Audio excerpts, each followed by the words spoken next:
Ақордада өткен кездесуден кейін екі ел президенттері Қазақстан-Иран бизнес форумына қатысты. Былтыр қос мемлекеттің өзара тауар айналымы 620 миллион ақш доллары болса, биыл 1 миллиардтан асуы мүмкін.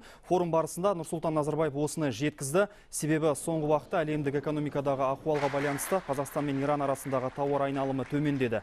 Бірақ 2014 жылдың бірінші жарты жылығында бұл көрсеткіш сәт сайын еселенді. Сондықтан тауар айналымы келер жылы 2 миллиард ақш долларына жетеді деді президент.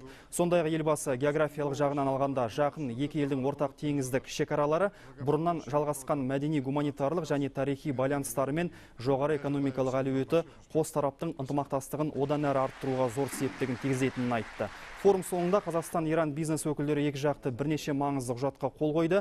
Атап айтсам, 2015 жылы Қызылорда қаласында шыны шығаратын зауыт салынады. Оның жылдық қуаты 197 мың тонна. Жалпы құны 52 миллиард теңге тұратын бұл алып жобаны жаңадан ашылған Орда Глас жобалау компаниясы іске асырмақшы.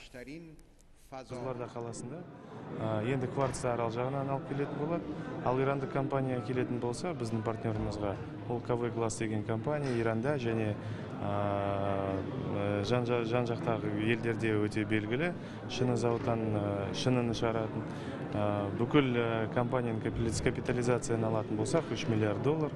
Олар тек қана құрылысқа үшін шыны шығармайды, және де басқа шыныдан жасалатын тауарларды шығарады.